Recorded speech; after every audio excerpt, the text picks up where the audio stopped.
السلام علیکم ورحمۃ اللہ وبرکاتہ۔ نحمده ونصلی علی رسوله الکریم، اما بعد فاعوذ باللہ من الشیطان الرجیم، بسم اللہ الرحمن الرحیم۔ رب اشرح لی صدری ویسر لی امری واحلل عقدۃ من لسانی یفقهوا قولی۔ الحمد للہ العزیز الوہاب الکریم المنان، مزیل الشدائد وکاشف المصائب، فارج الہم کاشف الغم، مجیب دعوت المضطر، نحمدہ حمدا کثیرا ونشکرہ شکرا مزیدا۔ ہر قسم کی حمد تعریف اللہ رب العزت کے لیے ہے جو عزت والا اور غلبے والا ہے، خوب عطا کرنے والا ہے، نہایت معزز اور بہت احسان کرنے والا ہے۔ وہ سختیوں تکلیفوں کو دور کرنے والا ہے، مصیبتوں کا ہٹانے والا ہے، پریشانیوں کو دور کرنے والا ہے، غموں کو مٹا دینے والا ہے، لاچار کی دعا قبول کرنے والا ہے۔ ہم اللہ کی بہت زیادہ حمد کرتے ہیں اور اس کا بہت زیادہ شکر ادا کرتے ہیں۔ قرآن مجید میں اللہ تعالیٰ فرماتے ہیں وَإِذَا أَذَقْنَا النَّاسَ رَحْمَةً فَرِحُوا بِهَا وَإِن تُصِبْهُمْ سَيِّئَةٌ بِمَا قَدَّمَتْ أَيْدِيهِمْ إِذَا هُمْ يَقْنَطُونَ۔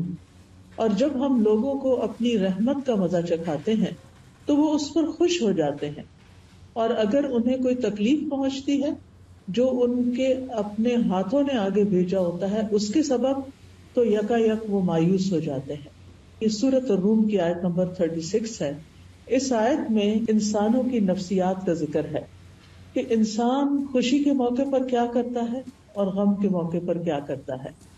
یعنی جب اسے خوشی ملتی ہے تو وہ اترانے لگتا ہے، وہ اللہ کو بھول جاتا ہے، لیکن جب غم آتا ہے اور وہ ان کے اپنے ہی اعمال کی وجہ سے انہیں کوئی تکلیف پہنچتی ہے، مصیبت آتی ہے، تو پھر یکا یک وہ مایوس ہونے لگتے ہیں۔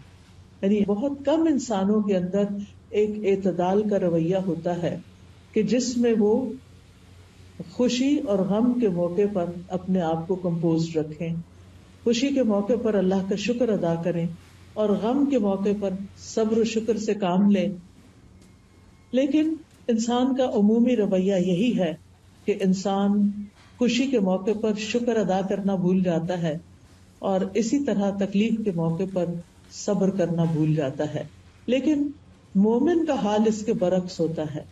مومن ہر چھوٹی اور بڑی نعمت پر اللہ سبحانہ وتعالیٰ کا شکر ادا کرتا ہے، اور پھر کسی بھی خوشی کو، نعمت کو، خوشحالی کو اپنی محنت کا نتیجہ نہیں سمجھتا، اپنا کمال نہیں سمجھتا۔ وہ یہ نہیں سمجھتا کہ یہ سب کچھ میں نے کیا ہے، بلکہ وہ یہ سمجھتا ہے کہ یہ سب کچھ میرے رب نے مجھے دیا ہے، اس لیے وہ رب ہی کی طرف رجوع کرتا ہے۔ اور جب تکلیف ہوتی ہے تو وہ سمجھتا ہے کہ یہ میری آزمائش ہے اور جلد ختم ہو جائے گی، لہذا وہ اسے دائمی نہیں سمجھتا کہ یہ ہمیشہ کے لیے میرے گلے پڑ گئی ہے، بلکہ نا امید ہونے سے بچتا ہے۔ تو مومن خوف اور امید کے درمیان رہتا ہے۔ اگر اس کے دل میں خوف آتا بھی ہے تو وہ اس سے نکل جاتا ہے، اور اللہ تعالیٰ سے رحمت کی امید اس کا خوف دور کر دیتی ہے۔ اس طرح انسان فخر اور غرور سے بھی باز رہتا ہے اور مایوس ہونے سے بھی رکا رہتا ہے۔ تو انسان اگر اپنی زندگی پر غور کرے تو جتنی اس کو نعمتیں ملی ہیں اس کے مقابلے میں تکلیفیں بہت کم ہیں، لیکن ہمارا حال یہ ہوتا ہے کہ ہم نعمتوں کا ذکر کرنا بھول جاتے ہیں، جبکہ اللہ تعالیٰ نے فرمایا فَأَمَّا بِنِعْمَةِ رَبِّكَ فَحَدِّثْ، کہ جہاں تک تمہارے رب کی نعمت کا تعلق ہے تو اس کا ذکر کرو، اس کو بیان کرو۔ نعمتوں کا ذکر کرنا چاہیے، نعمتوں کو یاد کرتے رہنا چاہیے، اپنے دل میں اور دوسروں کے سامنے بھی اللہ سبحانہ وتعالیٰ کا شکر ادا کرنا چاہیے۔ اللہ تعالیٰ اگر مال دیتا ہے، صحت دیتا ہے، عافیت دیتا ہے، امن اور آرام دیتا ہے، کھانے پینے کی وافر نعمتیں دیتا ہے، موسم اچھا ملتا ہے، ہمارے حالات اچھے ہوتے ہیں، ہم ایک پرامن جگہ پر رہتے ہیں، تو یہ ساری نعمتیں ایسی ہیں کہ جن کو پا کر انسان کو شکر گزار ہونا چاہیے۔ اور اس کے ساتھ یہ کہ انسان ہمیشہ اللہ تعالیٰ کی طرف رجوع کرتا رہے اور اپنا کمال اس کو نہ سمجھے، اور کسی بھی نعمت کے ملنے پر ناشکری سے بچے، کیونکہ انسان کی فطرت میں یہ چیز بھی ہے کہ جب اس کو کوئی ایک چیز مل جاتی ہے تو وہ اس پر قناعت نہیں کرتا، وہ چاہتا ہے اس سے اور آگے ملے اور آگے ملے، لہذا وہ اس کو بھول کر اور کی تلاش میں نکل کھڑا ہوتا ہے، لہذا جو نعمتیں اس کو ملی ہوتی ہیں ان سے بھی پوری طرح فائدہ نہیں اٹھاتا۔ ہم دیکھتے ہیں کہ مومن کی ایک صفت یہ بھی ہے کہ وہ نعمت کی نسبت اللہ تعالیٰ کی طرف کرتا ہے، اس سے اللہ تعالیٰ اس سے راضی ہو جاتا ہے۔ اور دوسری طرف یہ ہے کہ انسان کے اوپر تکلیف کب آتی ہے؟ جب اس کا مال چلا جاتا ہے، جب اس کی اولاد کو کوئی تکلیف پہنچتی ہے، یا اولاد دنیا سے چلی جاتی ہے، یا پھر یہ ہے کہ کوئی آزمائش آ جاتی ہے مال میں، یا قحط پڑ جاتا ہے، یا دنیا کے حالات کچھ خراب ہو جاتے ہیں جیسے کووڈ آ گیا تھا، یا اور اسی طرح کے غم آ جاتے ہیں زندگی میں، تو ایسی صورت میں بندہ مومن مصیبت پہنچنے پر سب سے پہلے اپنا جائزہ لیتا ہے، کیا کہ کہیں میں نے کوئی گناہ تو نہیں کیا تھا، میری کوئی غلطی تو نہیں۔ مثال کے طور پر اگر بچے کی طرف سے کوئی تکلیف آئی ہے، بچہ ستا رہا ہے، بچے کی طرف سے کوئی پریشانی ہے، تو انسان کو فوراً سوچنا چاہیے کہ کہیں میں نے اپنے والدین کو تو کوئی تکلیف نہیں دی تھی، کہیں ایسا تو نہیں کہ میں نے اس کی تربیت میں کوئی کمی کی ہو، کہیں ایسا تو نہیں کہ میں اس کو ٹائم کم دیتی ہوں، کہیں ایسا تو نہیں کہ میں نے اس کو وہ کچھ سکھایا نہیں جو سکھانا چاہیے تھا۔ تو مومن جو ہے وہ فوراً اپنی غلطیوں کی طرف نظر دوڑاتا ہے، صرف اس بات کا شکوہ شکایت نہیں کرتا رہتا کہ بچہ ایسا ہے اور بچہ یہ کرتا ہے اور بچہ وہ کرتا ہے، اور آج کل کے تو بچے ہی ایسے ہیں، اور یہ تو میڈیا نے ان کو خراب کر دیا ہے، اور گیجٹس نے خراب کر دیا ہے، اور گیمز نے خراب کر دیا ہے۔ یہ ساری چیزیں بھی فراہم کرنے والے ہم خود ہی ہوتے ہیں، اور پھر بعض اوقات یہ ہوتا ہے کہ ہم خود اپنے ہاتھوں اپنے بچوں کو ایسی تعلیم دیتے ہیں کہ جس سے وہ نہ اللہ کے رہتے ہیں، نہ دین کے، نہ ایمان کے، اور نہ ماں باپ کے۔ یعنی جو بچے دین کو چھوڑ جاتے ہیں پھر عموماً وہ ماں باپ کو بھی چھوڑ جاتے ہیں، کیونکہ دین ہی ان کو یہ سکھاتا ہے کہ انہوں نے ماں باپ کا حق ادا کرنا ہے۔ قرآن مجید میں کئی مقامات پر اللہ تعالیٰ فرماتے ہیں وَاعْبُدُوا اللَّهَ وَلَا تُشْرِكُوا بِهِ شَيْئًا وَبِالْوَالِدَيْنِ إِحْسَانًا، اللہ کی عبادت کرو، اس کے ساتھ کسی کو شریک نہ ٹھہراؤ، اور والدین کے ساتھ احسان کرو۔ یہ سبق تو قرآن سکھاتا ہے، اسلام سکھاتا ہے، دین سکھاتا ہے، لیکن افسوس یہ کہ ہم نے ان کو دین ہی تو نہیں سکھایا۔ ہم عام طور پر ان کی دنیاوی تعلیم کے لیے تو پریشان ہوتے ہیں، لیکن دینی تعلیم کے لیے خاطر خواہ بندوبست نہیں کرتے۔ ناظرہ قرآن پڑھا لیا، زیادہ سے زیادہ خوش ہو گئے تو حفظ کرانا شروع کر دیا، لیکن دین کی انڈرسٹینڈنگ، دین کی سمجھ بوجھ، اس کے بارے میں ہم کم ہی غور کرتے ہیں۔ اب آپ دیکھیے کہ جن اسکولوں میں وہ جاتے ہیں وہاں تو ہر چیز دین کے الٹ جا رہی ہے، وہاں تو ان کو دین نہیں ملتا۔ مسجد ہم انہیں نہیں لے کر جاتے، وہاں بھی دین نہیں ملتا۔ پھر اس کے بعد آپ دیکھیں کہ گھر پہ ماں بھی دین نہیں سیکھی ہوئی، لہٰذا اس کو ماں بھی نہیں سکھاتی، باپ ہے تو وہ اپنی کمائی میں مصروف ہے، اور اگر زندگی کی دوڑ میں لگے ہوئے ہیں تو باپ کے ساتھ ماں بھی مصروف ہے، تو اس صورت میں بچے دین سے دور ہو جاتے ہیں۔ تو اس میں آپ دیکھیے کہ جب بچے کے پاس کوئی موقع ہی نہیں، اس نے دین سیکھا ہی نہیں، وہ دین والوں سے ملا ہی نہیں، اس نے دین کی خوبصورتی کو جانا ہی نہیں، اور ہم صرف گھر میں اسے حکم دے رہے ہیں نماز پڑھ لو، قرآن پڑھ لو، اور بس یہی دین سمجھتے ہیں ہم، تو نتیجہ کیا ہوتا ہے؟ وہ دین سے تو دور ہوتا ہی ہے، ماں باپ سے بھی دور ہو جاتا ہے، اور پھر خاندان اور رشتے دار اور سبھی کو چھوڑ جاتا ہے۔ اس لیے اگر کوئی ایسی چیز ہو تو ہمیں اس صورت میں اللہ سبحانہ تعالیٰ کی طرف رجوع کرنا چاہیے، اپنے گناہوں کی معافی مانگنی چاہیے۔ It's never too late. بچہ عمر کے کسی بھی حصے میں پہنچ چکا ہے تو آپ اللہ سے مایوس نہ ہوں، آپ خوب رو رو کر دعائیں کریں، اللہ کو پکاریں، اللہ سے مانگیں، اللہ تعالیٰ ضرور اس کو لوٹائے گا۔ بعض صالحین کہتے ہیں کہ میں اپنے گناہ کا اثر اپنی سواری میں اور اپنی بیوی کے اندر، اپنے بچوں کے اندر دیکھ لیتا ہوں، کیونکہ جب میں اللہ کی نافرمانی کرتا ہوں تو وہ میری نافرمانی شروع کر دیتے ہیں، یعنی ان کے اندر کوئی نہ کوئی ایسی چیز آ جاتی ہے کہ جو میرے لیے تکلیف کا باعث بنتی ہے۔ اور پھر یہ ہے کہ غم اور تکلیف میں مایوس نہیں ہونا چاہیے، کیونکہ یہ مایوسی جس طرح عام طور پہ آپ نے سنا کہ کفر ہوتی ہے، یعنی اللہ کی ناشکری ہے، اور پھر یہ کہ یہ ہوتی کیوں ہے؟ یقین اور ایمان کی کمزوری کی وجہ سے۔ یعنی انسان کا جب یقین کمزور ہو جاتا ہے، ایمان کمزور ہو جاتا ہے، اللہ کا سہارا وہ چھوڑ بیٹھتا ہے، اللہ سے مایوس ہو جاتی. اللہ سے کیسے ہم مایوس ہو سکتے ہیں جبکہ زمین و آسمان کی ساری قوتیں اور سارے خزانے اللہ کے ہاتھ میں ہیں. اگر ہماری زندگی میں کوئی کمی ہو رہی ہے تو اللہ تعالیٰ تو صرف کن کہہ کے اس کو پورا کر سکتا ہے. لہذا انسان کو کبھی مایوس نہیں ہونا چاہیے. اور مایوسی کیا ہوتی ہے؟ کسی چیز کے مل جانے کی آرزو ختم ہو جانا، زندگی میں کوئی امید نہ رہنا، زندگی میں کوئی خوشی نہ رہنا، کسی چیز پر ایکسائٹیڈ نہ ہونا. اور پھر یہ ہے کہ اللہ کی رحمت سے مایوس ہو کر بعض اوقات لوگ خودکشی کا سوچنے لگتے ہیں، بعض اوقات لوگ دعا مانگنا چھوڑ دیتے ہیں، کچھ لوگ نماز پڑھنا چھوڑ دیتے ہیں. تو یہ تمام چیزیں جو ہیں یہ انسان کی حالات میں کچھ بہتری نہیں لاتی. ان چیزوں سے انسان اور تکلیف میں ہی چلا جاتا ہے. یا پھر زیادہ سے زیادہ کیا ہوتا ہے کہ انسان کسی کو فیس نہیں کرنا چاہتا، کسی گیدرنگ میں نہیں جانا چاہتا، کسی کے ساتھ ملنا جلنا چھوڑ دیتا ہے، لوگوں سے کٹ آف ہو جاتا ہے، تنہائی کا شکار ہو جاتا ہے، دن بھر سوتا رہتا ہے، راتوں کو جا کے روتا رہتا ہے. تو زندگی ایک عذاب بن کے رہ جاتی ہے.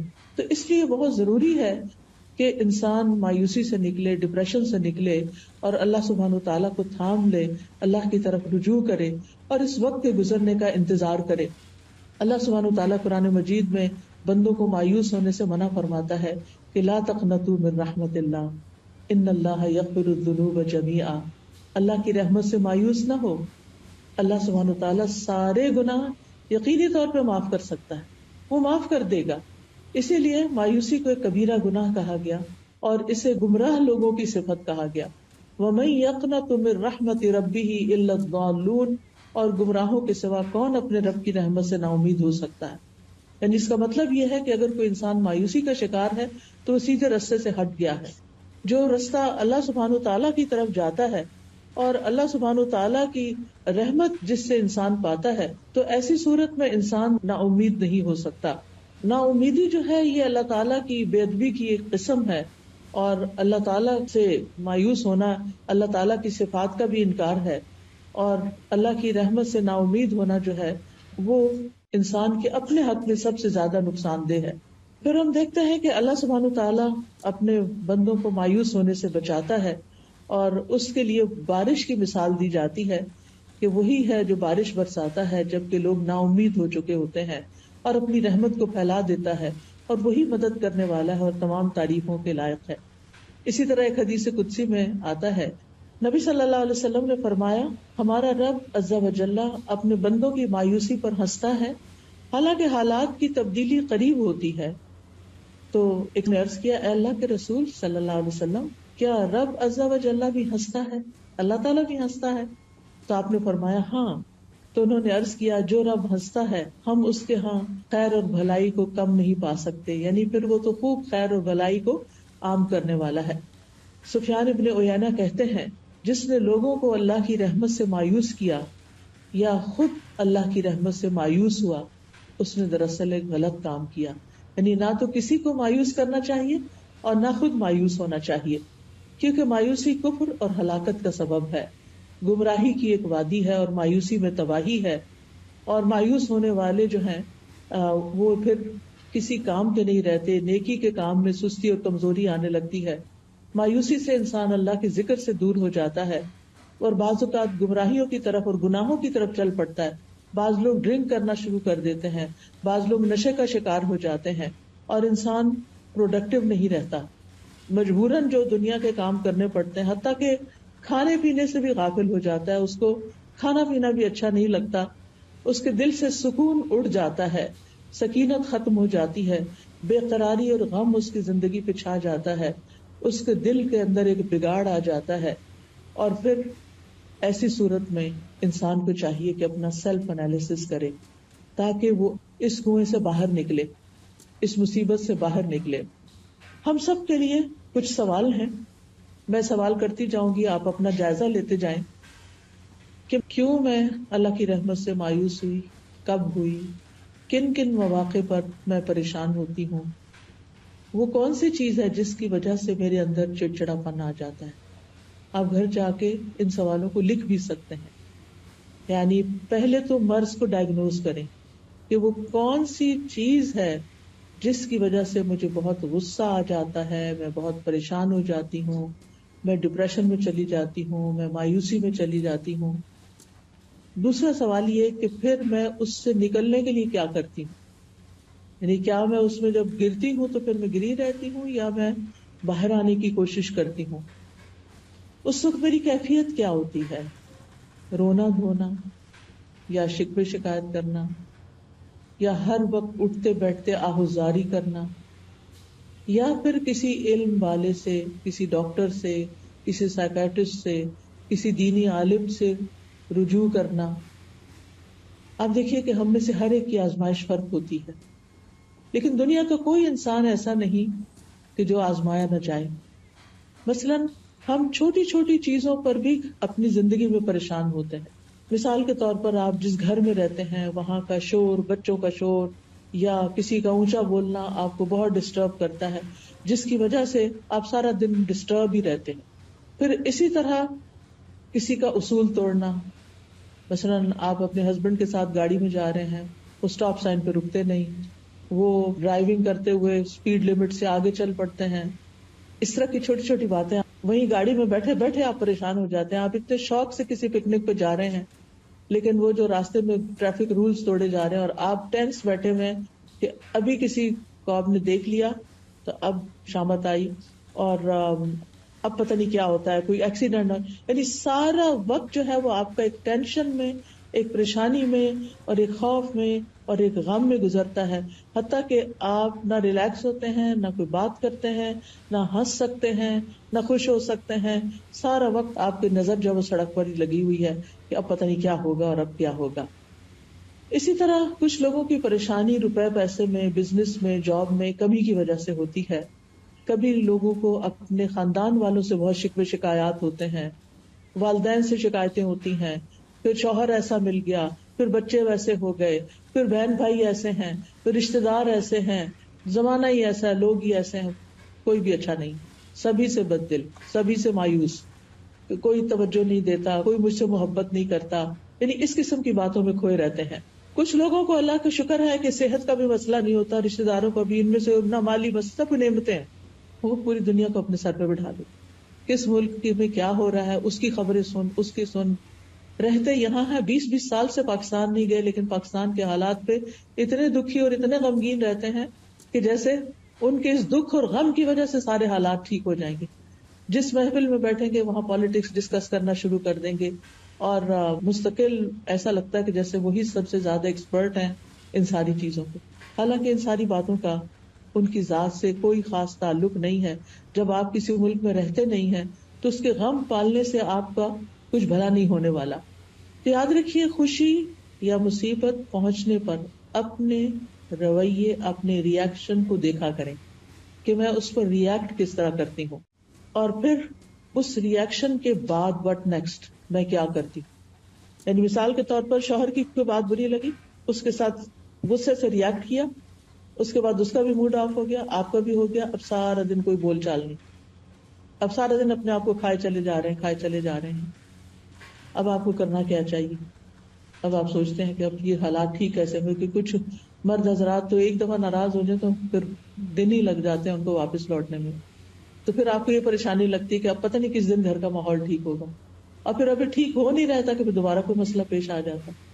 تو ضرور سوچیں کہ کہیں میری وجہ سے تو نہیں یہ ہوتا، کہیں میں تو اس کا سبب نہیں، کہیں میں تو اوور ریئیکٹ نہیں کر جاتی. کیونکہ دو چوائسز ہوتی ہیں آپ کے پاس. ایک یہ کہ آپ کسی ایسی سچویشن کو جو آپ پسند نہیں کرتے اس کو اگنور کر جائیں، وہاں سے ہٹ جائیں، وہاں سے نکل جائیں. کوئی بات بری لگی ہے تو تھوڑی دیر کے لیے اپنے آپ کو کنٹرول کر لیں، زبان سے کچھ نہیں نکالیں. ٹھیک ہے آپ کے چہرے پر تو ضرور آئے گا کہ آپ کو اچھا نہیں لگا، لیکن اگر آپ اپنا منہ زپ کر کے باہر نکل جاتے ہیں تو آپ کے لیے آئندہ آسانی ہو جائے گی. تھوڑی دیر کے بعد وہ دھواں چھٹ جائے گا اور حالات نارمل ہو جائیں گے. لیکن اگر آپ اس وقت وہاں بول پڑتے ہیں اور اونچی آواز سے بول دیتے ہیں اور نیگیٹولی ریئیکٹ کرتے ہیں تو وقتی طور پر تو آپ کا غصہ جو ہے وہ نکل جائے گا، لیکن اس کا خمیازہ لانگ ٹائم تک بھگتنا پڑے گا. اور پھر اگر ایک انسان ریپیٹڈلی ایسی حرکت کرتا ہے تو وہ بدنام بھی ہو جاتا ہے. یہ تو ہے ہی ایسی، اس سے تو یہی توقع رکھنی چاہیے. تو اگلا جو آپ اپنی ڈائری میں جا کے لکھیں گے یا کسی کاغذ پر، وہ یہ کہ خوشی یا مصیبت کے پہنچنے پر میرا رویہ کیا ہوتا ہے، اور پھر یہیں سے آپ نکال سکتے ہیں کہ میرا رویہ کیا ہونا چاہیے. آپ اس پیپر کو یوں دیکھیں کہ جیسے یہ کسی کی بات لکھی ہوئی ہے کہ اس نے خوشی یا غم کے موقع پر یہ رویہ اختیار کیا، تو آپ کہیں گے ہے اس کا دماغ صحیح ہے، ایسا کیوں کیا؟ یعنی آپ کو اپنا رویہ خود ہی درست نہیں لگے گا. اس کے بعد یہ ہے کہ جب کوئی معاملہ خراب ہو جائے، جب حالات پریشان کن ہو جائیں، تو پھر آپ اپنے قابل اعتماد لوگوں سے ڈسکشن کر سکتے ہیں، سوال کر سکتے ہیں، اس معاملے کا حل پوچھ سکتے ہیں. لیکن اگر سامنے والا جس کو آپ اپنی کہانی سنا رہے ہیں، اگر وہ آپ کو آئینہ دکھانے کی کوشش کرے کہ یہ غلطی دراصل آپ سے شروع ہوئی ہے، تو اس کو اپنے اوپر ایک حملہ نہ سمجھے، اس کو اس کی خیر خواہی سمجھے کہ یہ شخص میرا ہمدرد ہے، کیونکہ آپ نے پہلے اس پر ٹرسٹ کیا، اسی لیے تو آپ اس کے پاس گئے. تو ٹرسٹ وردی شخص کو پھر ٹرسٹ ہی کریں، اس کی کسی بات کو مائنڈ نہ کریں، اس کی بات کو پرسنل نہ لے لیں کہ یہ تو ہے یہ ایسا. اور پھر یہ بعض اوقات لوگ انجسٹ بھی ہوتے ہیں، صحیح بات نہیں بھی کر رہے ہوتے، لیکن وہ اپنے تجربات سے بات کر رہے ہوتے ہیں، یہ ان کے ایکسپیرینسز آف لائف ہوتے ہیں جن کی روشنی میں وہ آپ کو مسائل کا حل بتا رہے ہوتے ہیں. تو ایسی صورت میں جب آپ ڈسکشن کر رہے ہوں تو اس میں سب سے پہلی بات یہ، یعنی آپ کو مسئلہ پیش آیا، اب آپ کسی کے پاس گئے، آپ مسئلہ بتا رہے ہیں، سب سے پہلے تو اپنے آپ کو کام ڈاؤن کریں. مسئلہ بتاتے ہوئے جذباتی نہ ہو، اپنے جذبات کو ایک طرف رکھ دیں، کیونکہ بہت سے لوگ جب مسئلہ بتاتے ہیں تو یا رونے لگتے ہیں، یا پھر کافی دیر تک ان کو سمجھ نہیں آتی کہ انہوں نے کہنا کیا ہے. دوسروں کا وقت بھی بہت قیمتی ہوتا ہے. جب آپ کسی کے پاس کوئی مسئلہ لے کر جائیں تو پہلے گھر سے ہوم ورک کر کے جائیں کہ میں نے کیا پوچھنے کے لیے جانا ہے. یہ نہیں کہ اس کے پاس بیٹھ کے بار بار یہ کہیں میں تو بہت کچھ سوچ کے آئی تھی لیکن میرے دماغ سے سب کچھ اڑ گیا ہے.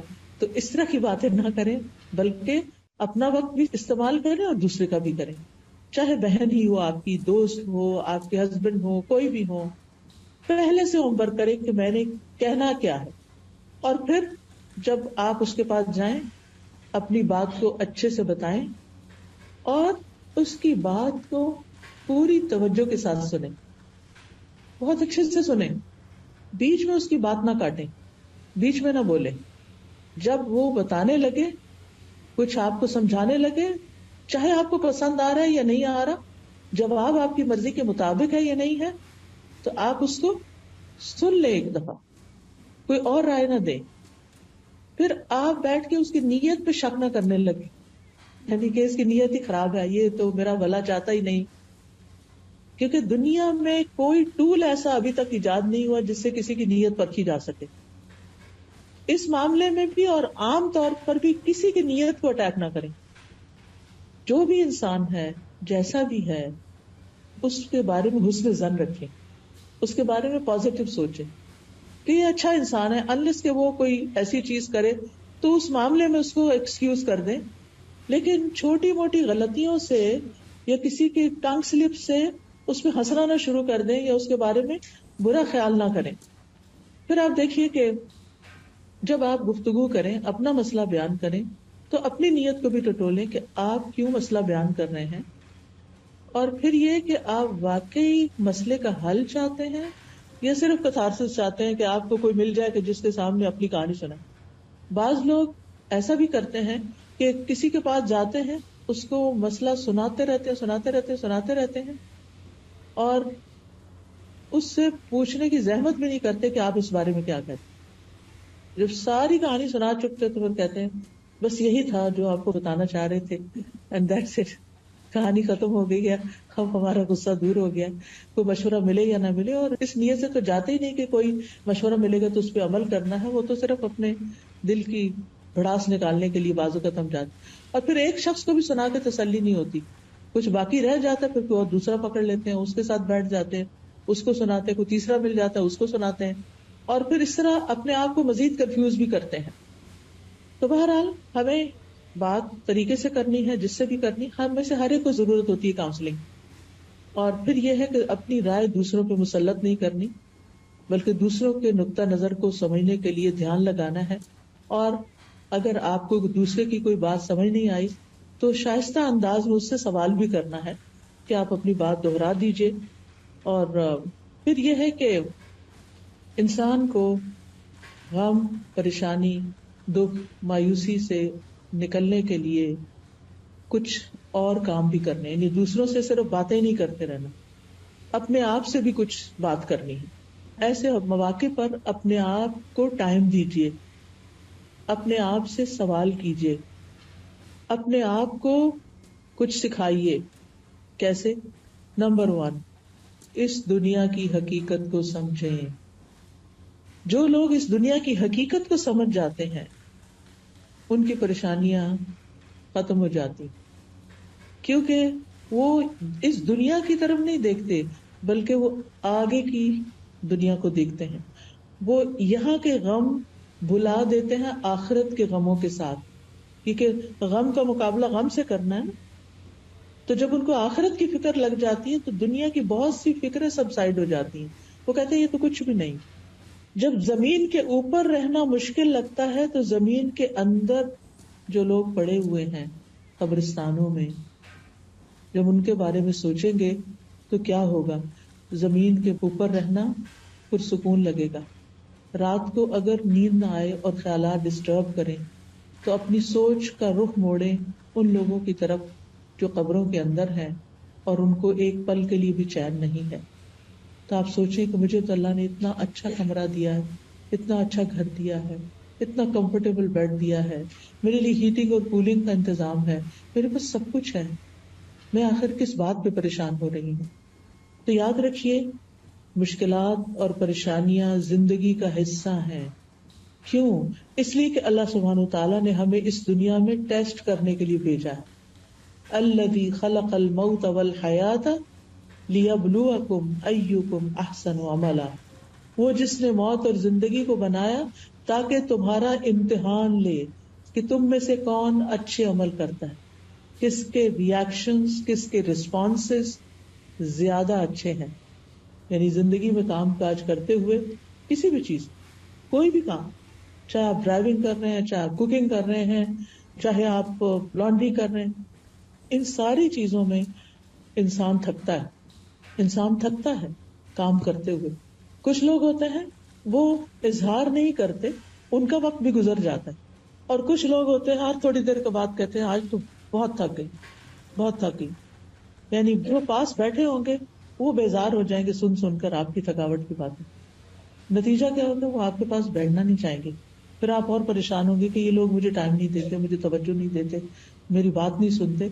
اصل میں آپ نے خود ہی بگایا ان کو ایسی باتیں کر کر کے جن کو نہ کر کے بھی گزارا ہو سکتا تھا. قرآن مجید میں اللہ تعالیٰ فرماتے سورۃ البلد میں لقد خلقنا الانسان فی کبد، یقیناً ہم نے انسان کو بڑی مشقت میں پیدا کیا ہے. اس دنیا میں انسان کے لیے ایک کے بعد ایک مشقت ہے. سوچئے جب ایک انسان پیدا ہوتا ہے، دنیا میں آ رہا ہوتا ہے، ماں کتنی مشقت سے جنم دیتی ہے. اور یہ مشقت صرف ماں کے لیے نہیں ہوتی، اس بچے کے لیے بھی ہوتی ہے جو دنیا میں آنے کے لیے پش کرتا ہے اور باہر کو آتا ہے. کتنی چھوٹی سی جگہ سے نکل کے آتا ہے وہ. آپ میں سے جو لوگ اس پروسیجر سے گزر چکے ہیں، آپ سوچئے کہ وہ دن شاید زندگی کا سب سے مشکل دن تھا جب آپ نے بچے کو جنم دیا تھا. اور اس وقت آپ سوچتے تھے کہ پتہ نہیں میں زندہ بھی رہتی ہوں کہ نہیں. ایسی صورت میں جب ہمارا آغاز ہی مشقت سے ہوا، آمد ہی تکلیف کے ساتھ ہوئی ہے، تو پھر اینٹیسپیٹ کرنا چاہیے کہ آئندہ زندگی میں بھی مشکلات تو ہوں گی. ہمیں اس دن کا درد یاد نہیں، لیکن اگر آپ اپنی مدر سے پوچھیں تو وہ بتائے گی کہ دنیا میں آتے ہی آپ نے رونا شروع کر دیا تھا. کیوں رو رہے تھے بھائی؟ شیطان نے آ کے زور سے تھپڑ مارا. حدیث سے پتا چلتا ہے، میں اپنے پاس سے بات نہیں بتاتی، کہ ابن آدم جب پیدا ہوتا ہے شیطان پہلے سے انتظار میں کھڑا. اپنے رشتہ دار تو باہر کھڑے ہوتے ہیں نا، یعنی جب بچے کی پیدائش ہوتی ہے تو باقی تو ماں باپ یا بہن بھائی باہر کھڑے ہوتے ہیں انتظار میں، شیطان اندر پہنچا ہوا ہوتا ہے. اس لیے جو بچیاں بھی بچوں کو جنم دیتی ہیں وہ اس وقت یا تو قرآن کی تلاوت سنتی رہیں، یا آیت الکرسی لگائیں، یا اللہ کا نام ذکر کریں، خود بھی ذکر کریں اگر ہمت ہے، ورنہ جو آپ کے ساتھ ہیں وہ آپ پر پڑھ کے سنائیں. اب تو الحمدللہ اگر کسی کو نہیں بھی پڑھنا آتا تو اپنے سیل فون پہ آپ قرآن مجید کی سورت کوئی بھی لگا کے، سورت الرحمن لگا دیں، سورت مریم لگا دیں، کوئی بھی سورت لگا دیں، آپ سورت طٰہٰ لگا دیں، آپ اس کو سن سکتے ہیں. سورت البقرہ لگا دیں، سورت البقرہ لگانے سے شیاطین بھاگتے ہیں. تو بہرحال اس وقت شیطان آ کے بچے کو ٹھونکا لگاتا ہے اور پھر انسان روتا ہے. اور آپ نے دیکھا ہوگا کہ جو بچہ روتا نہیں ہے نا، ڈاکٹر اس کو کیا کرتے ہیں؟ رلاتے ہیں، اس کو تھپکاتے ہیں اور رلاتے ہیں. پھر آپ دیکھیے کہ آپ کو بھوک لگی تھی، آپ کو ماں کے سینے سے لگایا گیا، ماں کو تکلیف ہوتی؟ پہلے بچے کی دفعہ خاص طور پہ، اور ہر بچے کی دفعہ جب وہ دودھ پلانا شروع کرتی ہے تو اس کو تکلیف ہوتی ہے. بچے کو مشکل ہوتی ہے نا، کتنی مشکل ہو. اس کو سک کرنا نہیں آ رہا ہوتا، وہ منہ میں رکھ کے سو جاتا ہے. اس کو ماں ہر وقت جگاتی ہے، اٹھو دودھ پیو. کیونکہ جو بچے نہیں دودھ پیتے اس وقت، یا ان کو غذائیت پوری نہیں ملتی، تو کیا ہوتا ہے؟ واپس ہاسپٹل لے جانا پڑتا ہے. کتنی مشقتوں سے بچہ صحیح طور پر کئی دن میں دودھ پینے کے قابل ہوتا ہے، اور ماں کی تکلیف دور ہوتی ہے کہ وہ بچے کو پلا سکے. پھر آپ دیکھیے کہ آپ کھانا شروع کرتے ہیں. جب آپ پہلی دفعہ کھانا کھاتے ہیں یا پہلی دفعہ مرچیں کھاتے ہیں، یعنی دیسی بچے جو ہیں ان کے ماں باپ کو لازم ہوتا ہے کہ وہ بچوں کو بچپن میں مرچ کھلائیں تاکہ بڑے ہو کے کھا سکے. تو آپ دیکھیے کہ کتنا مشکل ہوتی، بار بار پانی پی رہے ہوتے ہیں. مجھے اچھی طرح یاد ہے کہ جب میں چھوٹی تھی تو کھانے کے ساتھ گلاس، ہر نوالے کے بعد پانی، ہر نوالے کے بعد پانی. کتنا نقصان دہ ہے، لیکن مرچیں برداشت نہیں ہوتی. بہرحال پھر آپ دیکھیے کہ بولنا شروع کرتے ہیں، مشکل ہوتی، کتنی مشکل ہوتی ہے. بچے کو کتنی دفعہ ایک لفظ سنانا پڑتا ہے، بار بار بار بار، پھر وہ سیکھتا ہے. پھر آپ دیکھیں کہ الفاظ جوڑتے ہیں، پھر جملے بناتے ہیں، پھر پیراگراف بنتے ہیں. لکھنا شروع کرتے ہیں، مشکل ہوتی. کوئی کٹنگ آرٹ اینڈ کرافٹ کرتے ہیں، مشکل ہوتی ہے. پھر آپ بچے کو بٹھاتے ہیں، کتنی دفعہ پٹکتا، نیچے سر اس کا لگتا ہے جا کے گر جاتا ہے. کبھی اس کو سہارے دے دے کے بٹھاتے ہیں، کبھی کہیں بٹھاتے ہیں. پھر کرال کرنے میں مشکل ہوتی. پھر آپ دیکھیے کہ چلنے میں تو اور مشکل ہے، ہر چند قدم کے بعد بچہ گرتا ہے. جب دوڑنے لگتا ہے تو ٹکراتا ہے چیزوں سے جا جا کے. بچپن کی مشقتیں ہمیں یاد نہیں ہوتی، وہ تو ہماری ماں برداشت کرتی ہے نا ساری کچھ، جس کو پھر ہم بڑے ہو کے بھول جاتے ہیں اور اس کی چھوٹی چھوٹی باتوں کو مائنڈ کرتے ہیں. پھر اسکول جانے میں مشکل ہوتی. بچے کتنا روتے ہیں، کتنا تنگ کرتے ہیں. صبح اٹھانے میں، جتنے دن اسکول جاتے ہیں بچے، صبح کے وہ گھر میں ایک ہنگامہ ہوتا ہے، اور بچوں کو چھوڑ کے آنا، لے کے آنا. پھر انسان سوچتا ہے کہ اب ہائی اسکول تک پہنچ گیا. ہائی اسکول بڑا مشکل ہے. پھر ہائی اسکول کی گریجویشن ہو گئی، شکر ہے ایک کام ختم ہوا. سمجھتے ہیں کہ شاید مشکل یہاں ختم ہو گئی. پھر کیا ہوتا ہے؟ یونیورسٹی ہے، یونیورسٹی ختم ہو گئی. یونیورسٹی کے جتنے بھی سال ہیں مشقتوں میں گزارے، بڑی بڑی کتابیں پڑھتے، اسائنمنٹس کرتے اور پروجیکٹس بناتے. پھر کیا ہوا؟ پھر اب اس کے بعد جاب چاہیے. ڈگری پہ ڈگری لے چکے ہیں، جاب نہیں مل رہی. مشقت پہ مشقت، خدا خدا کر کے جاب ملی. اب شادی کرنا ہے، ایک رشتہ دیکھ رہے ہیں، دوسرا دیکھ رہے ہیں، تیسرا دیکھتے ہیں، رشتہ پسند نہیں آ رہا، شادی کو تاخیر ہو رہی. پھر ایک اور مشقت، شادی ہو گئی، اب سب کی نظریں لگی ہوئی ہیں بچہ کب ہوتا ہے. ایک اور مشقت، کس کس کے سوالوں کا جواب دوں، کس کس کا جواب دیں. یعنی ینگ گرلس کے اوپر مجھے رحم آتا ہے کہ جن کو ہر آنٹی پوچھنے کھڑی ہو جاتی ہیں کوئی خوشخبری. بھائی جب کوئی آئے گی تو آپ کو بھی پتا چل جائے گا کہ آپ نے دعائیں کرنی ہیں، آپ دعائیں کریں. اور پھر خاص طور پر جن عورتوں کو کمپلیکیشنز ہو جاتی ہیں، ایک سے زیادہ بچہ پیدا نہیں کر سکتی. میری ایک بہت ہی سمجھدار اسٹوڈنٹ تھی اور لکھتی تھی اخباروں میں اور بہت قابل. ان کا ایک بچے کے بعد دوبارہ کہ کوئی کمپلیکیشن ہوگی، بچہ پیدا نہیں ہو سکتا. اور وہ اس بات سے اتنی فرسٹریٹ ہوتی تھی کہ ہر دوسرا بندہ اس سے پوچھ رہا ہوتا تھا کہ تم اور بچے کیوں نہیں پیدا کر رہے، کیوں نہیں تمہارے بچے ہوتے، کیوں نہیں ہوتے. یہ اللہ کی مرضی. جتنے بچے دنیا میں آنے نا اتنے ہی آنے ہیں، آپ زیادہ نہیں کر سکتے باتیں کر کر کے. اور پھر ججمنٹل ہو جاتے ہیں ہم کہ یہ تو پیدا کرنا ہی نہیں چاہتی، یہ تو بہت آزاد خیال ہے، اور یہ تو بس چائلڈ لیس زندگی گزارنا چاہتی. اپنے پاس سے باتیں، لیکن آپ کو کہاں سے پتا چل گیا؟ آپ نے اس سے جا کے کوئی انٹرویو کر کے آئے کہ وہ کیا چاہتے ہیں اور کیا نہیں. اور اگر بفرض محال وہ چاہتی بھی ہے تو وہ تو اس کی چوائس ہے نا. پھر آپ کو غیبت کرنے سے کیا ملے گا؟ آپ کو باتیں بنانے سے کیا حاصل ہوگا؟ بہرحال شادی ہو جاتی ہے کہ مشکلات ختم ہو گئی. شادی کے بعد کیا ہوتا ہے؟ کچھ دن تو اچھے گزرتے ہیں، پھر وہاں بھی مشکلات شروع ہو جاتی ہیں، انڈرسٹینڈنگ کی مشکلات ہو جاتی ہیں. آپ دیکھیے کہ طلاق کی شرح شادی کی شرح سے زیادہ ہے اس وقت. اتنی شادیاں نہیں ہوتی جتنی طلاقیں ہو رہی. ایک دفعہ طلاق، دو دفعہ طلاق، تیسری دفعہ طلاق. دوبارہ شادی کرنا چاہتے ہیں، سیٹل ہونا چاہتا ہوں، پرسکون ہونا چاہتا ہوں، کیونکہ ہم سمجھتے ہیں شادی ہوگی، سیٹل ہو گئے، پرسکون ہو گئے، بات ختم. شادی ہوگی، اب آپ دیکھیں اس کے بعد کیا؟ اب گھر چاہیے، اب گھر بنانے کے لیے پیسے چاہیے، اب اس کے لیے ایک اور مشقت شروع ہو گئی. ایک جاب سے کافی نہیں ہوتا، 2 جاب چاہیے، 3 جاب چاہیے. بیوی کو بھی کام کرنا ہے، سب کو مل کے کرنا ہے. مشکلات ختم تو نہیں ہوئی. گھر بن گیا، آپ دیکھیے کہ گھر بھی بن جاتا ہے، ہر چیز ہے، فرنیچر بھی ہے، کھانے بھی ہیں، سب، زندگی اچھی ہو گئی، زیادہ اچھی جاب مل گئی، ریل پیل ہو گئی ہر چیز کی. اب بچے بڑے ہو گئے ہیں، اب کیا مشکل ختم ہو گئی؟ مشکل ختم نہیں، مشکل نہیں ختم. پھر کیا ہے؟ بچوں کے مسائل، پھر ان کی شادیاں، پھر ان کے بچوں کے مسائل. چلے یہ تو زندگی ایسے گزری. کہنے کا یہ اتنی لمبی کہانی سب آپ کو پتا ہے. یاد دہانی کرانے کا مطلب یہ ہے کہ لقد خلقنا الانسان فی کبد، انسان مشقتوں میں پیدا ہوا. اس لیے زندگی کو پھولوں کی سیج نہ سمجھیں.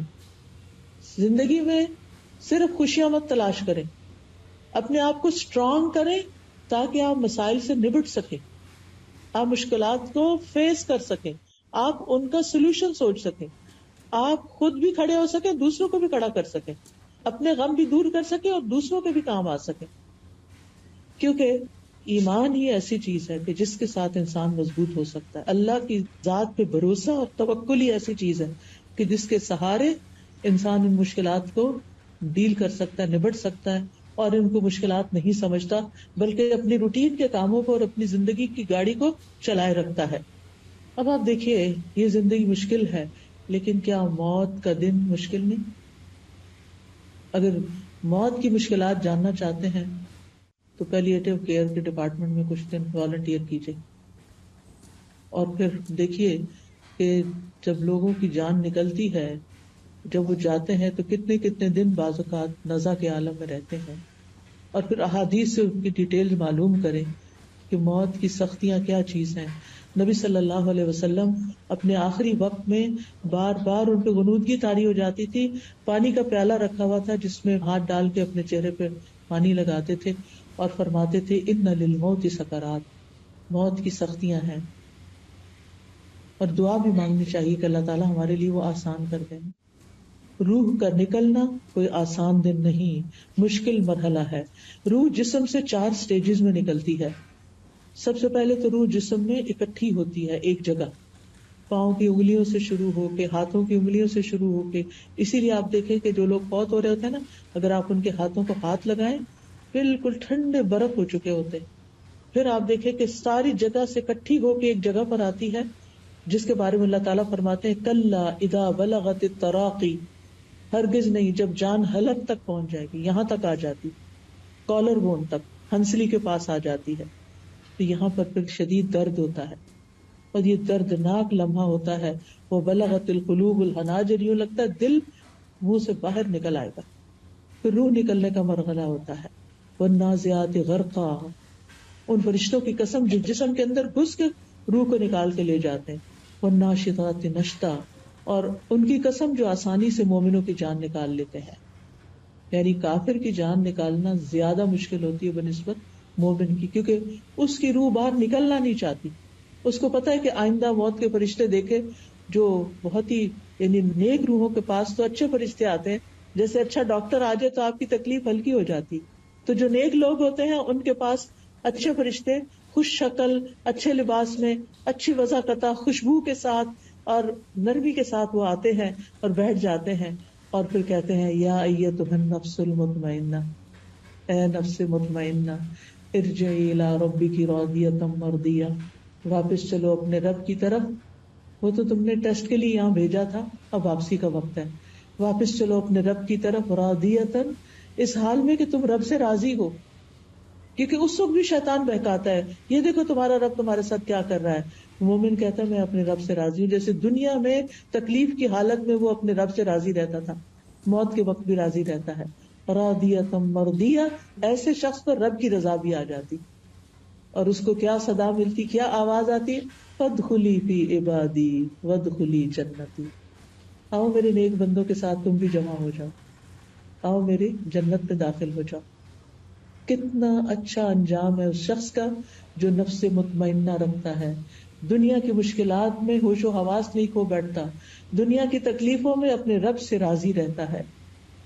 پھر آپ دیکھیے کہ کچھ لوگ دنیا میں سوچتے ہیں کہ اگر ہم خودکشی کر لیں گے تو ہماری زندگی کی مصیبتیں ختم ہو جائیں گی۔ واقعی جب کبھی میرے پاس کوئی ایسا شخص آتا ہے کہ اور بتاتا ہے تو میں اس سے پوچھتی ہوں تم واقعی سمجھتے ہو کہ خودکشی سے تکلیفیں ختم ہوں گی یا اس سے بھی زیادہ بڑی ہوں گی؟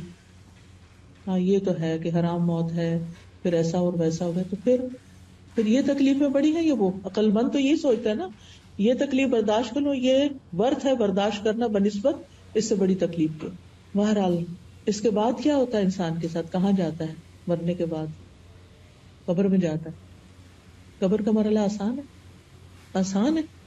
نو، قبر ہر ایک کو بھیجتی ہے، مومن کو بھی، کافر کو، منافق، سب کو پریس کرتی ہے۔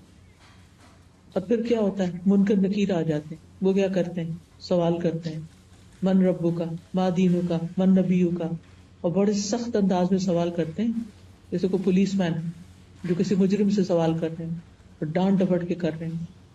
اور اس وقت آپ دیکھیں کہ مجرم کا حال پھر کیا ہوتا ہوگا، وہ کہتا ہے مجھے نہیں پتا، میں نے سنا تھا، لوگ کہتے تھے، میں بھی کہتا تھا۔ اس نے رب کو نہیں جانا، رب کی معرفت حاصل نہیں کی، رب کی پہچان ہی نہیں۔ دنیا میں آئے ہیں، سب کچھ رب کا دیا ہوا کھا رہے ہیں، پی رہے ہیں، ہر چیز کر رہے ہیں، اور رب کو ہی نہیں جانتے، رب کو ہی نہیں پہچانتے۔ اگر کوئی بچہ آپ سے کہہ دے میں نہیں جانتا آپ کون ہیں، کیسا لگے گا آپ کو؟ اگر آپ کا بچہ آپ کو کہہ دے I have nothing to do with you, I don't know who you are، میں نہیں جانتا آپ۔ آج کے دور میں ایسے بچے ہیں، ماں باپ کو ہی ابینڈن کر دیتے ہیں کہ we are done with you، اب ہم آپ سے کبھی نہیں ملیں گے۔ کل ہی مجھے کسی نے بتایا، اور ایسے ماں باپ کا حال دیکھنے والا ہوتا ہے کہ جو اپنی ساری محنت کر کے، کما کما کے، تھک تھک کے ان کی یونیورسٹی کی فیس بھرتے ہیں اور ان کے زندگی کی ہر خواہش پوری کرتے ہیں، دور کی یونیورسٹیوں میں جا رہے ہیں تو آسانی کے لیے اپارٹمنٹ رینٹ پہ لے کے دیتے ہیں، اور معلوم نہیں کیا کیا کام کر رہے ہوتے ہیں۔ اور پھر جب بچے پڑھ جاتے ہیں، اپنی جاب کرنے لگے، انڈیپینڈنٹ ہو جاتے، پھر کہتے ہیں ہو آر یو، ہم نہیں جانتے آپ کو، ہم نے تو نہیں کہا تھا آپ ہمارے ساتھ یہ کریں۔ اللہ تعالیٰ ایسے برے وقت سے سب کو بچائے اور سب کے بچوں کو نیک بنائے، لیکن یہ کہ یہ بھی ایک آزمائش ہوتی ہے۔ بہرحال اللہ تعالیٰ کو کیسے لگتا ہوگا جب ہم اللہ ہی کو نہیں پہچانتے، اللہ تعالیٰ کی صفات ہی نہیں جانتے، اللہ تعالیٰ کے نام ہی نہیں جانتے۔ ہم میں سے کتنے لوگ ہیں جن کو 99 نیم زبانی یاد ہو اللہ تعالیٰ کے، اور پھر ان کا مطلب بھی آتا ہو؟ ہمیں اللہ تعالیٰ کا پتہ ہی نہیں ہے۔ وہ ہمارا رب ہے، وہ رب کون ہوتا ہے؟ زندگی میں مایوسی آتی ہی اس وقت ہے جب انسان رب کو نہیں پہچانتا، اور جو رب پہ توکل کرتا ہے، رب پہ بھروسہ کرتا ہے، رب کو جانتا ہے، تو وہ کبھی رب سے مایوس نہیں ہوتا۔ جیسے اس صحابی نے کہا نا، رب ہنستا ہے، پتہ چل گیا رب ہنستا ہے، اچھا وہ ہنستا ہے تو پھر ہمیں کوئی پریشانی نہیں، اس سے ہمیں خیر ہی کی توقع ہے۔ پھر آپ دیکھیے قبر کے بعد کیا ہوگا۔ قبر کے فرشتے تو آ چکے، وہ کوئی عبایا میں نہیں آئیں گے، وہ کسی اچھے خوبصورت لباس میں نہیں آئیں گے، ان کی آنکھوں کا رنگ نیلا اور جسم کا شاید کالا اور بہت بھیانک شکل، اور وہ زمین کو یوں کھودتے ہوئے اندر آ جائیں گے قبر کے اندر۔ کوئی بھی ساتھ نہیں ہوگا، کوئی غمخوار، کوئی سوائے اپنے اعمال کے۔ جب سر کی طرف سے کوئی چیز آئے گی تو قرآن آ جائے گا، جب دائیں طرف سے نماز آ جائے گی، پاؤں کی طرف سے نیک اعمال، لوگوں کی خدمتیں جو بھاگ بھاگ کے کی ہوں گی، وہ سارے آ کے مومن کو سراؤنڈ کر لیں گے اور اسے کوئی تکلیف نہیں پہنچنے دیں گے۔ لیکن ہم نے کتنی ایسی تیاری کر کے رکھی ہوئی ہے کہ یہ میری قبر کے لیے ہے سب کچھ۔ ہمیں اپنے بیڈ روم کی تو بہت فکر ہوتی ہے کہ اب ہمیں فرنیچر تبدیل کر لینا چاہیے، میٹرس اس سے اچھا والا آ گیا، اب وہ لے لیتے ہیں، کرٹن چینج کر لیتے ہیں، فلاں چیز، فلورنگ بدل لیتے ہیں، کیا سے کیا نہیں کرتے رہتے۔ لیکن قبر کے لیے کیا تیار کر رہے ہیں، کتنے نیک اعمال ہیں کہ وہ ہمیں کس طرح پروٹیکٹ کریں گے، کیونکہ قبر تک اولاد بھی جاتی ہے، واپس چلی جاتی ہے، بیوی بچے جاتے ہیں واپس چلے جاتے ہیں، جو مال متاع ہوتا ہے وہ بھی ان کے ساتھ پیچھے ہی واپس چلا جاتا ہے۔ صرف قبر کے اندر عمل اترتے ہیں. تو اگر ہماری نمازیں ہی پوری نہ ہوں اور ڈھنگ ہی نہ پڑی ہوئی ہوں تو وہ کیا کریں گی؟ اب دیکھیں نا، اگر آپ کو شیلڈ دیتے ہیں تو شیلڈ بھی تو اسٹرانگ ہونی چاہیے نا. یہ نہیں کبھی پڑھ لی کبھی نہیں، کبھی لیٹ پڑھ رہے ہیں کبھی کچھ کر رہے ہیں کبھی کچھ کر رہے ہیں، کبھی قضا کر کر کے ساری جمع کر. یہ کس طرح کی نمازیں؟ ایسی نمازیں کیا پروٹیکٹ کریں گی؟ تو ہم اپنے اعمال کا جائزہ لیں. پھر آخرت کے دن کو مشکلات ہیں جب لوگ قبروں سے اٹھیں گے. یہ ایک اور مشکل وقت ہوگا. لوگ اپنے گناہوں کے مطابق پسینے میں ڈوبے ہوں گے. پھر اعمال نامے تولے جا رہے ہیں کہ کیسا دل دھک دھک کر رہا ہوگا کہ پتہ نہیں وزن پڑتا ہے کہ نہیں ان کا، کیونکہ جو کام ریاکاری اور دکھاوے کے لیے کیے ہوں گے ان کا وہ وزن ہی نہیں ہوگا. چاہے وہ ڈھیر ہوں گے، لیکن جب وہ میزان میں رکھے جائیں گے تو میزان اٹھ جائے گا، کچھ بھی نہیں ہوگا اس میں. پھر آپ دیکھیے پھر اللہ تعالیٰ کے سامنے پیش ہونا ہوگا. کیسے جواب دے؟ کوئی ایک سوال کا جواب ہم دے سکیں گے؟ کیونکہ اللہ کو تو سب پتا ہوگا. کوئی جھوٹ بھی نہیں بول سکتے، کوئی دھوکہ فریب، کوئی باتیں ٹال مٹول بھی نہیں کر سکتے. دنیا میں تو کوئی کوشچن کرتا نا ہمیں، جیسے بچہ ہم سے کچھ پوچھتا ہے تو ہم نہیں بتانا چاہتے تو ہم اس کا دھیان بانٹ دیتے ہیں. شوہر کچھ پوچھتا نہیں بتانا چاہتے تو ادھر ادھر بات کر دیتے ہیں. لیکن وہاں تو نہیں کچھ بھی کر سکیں گے. حدیث میں آتا ہے کہ تم اللہ تعالیٰ کے سامنے اس طرح کھڑے ہوگے کہ تمہارے دائیں طرف جنت ہوگی، بائیں طرف جہنم ہوگی، کہ رب تمہارے سامنے ہوگا اور پھر اس وقت تمہیں کوئی چیز کام نہیں دے گی.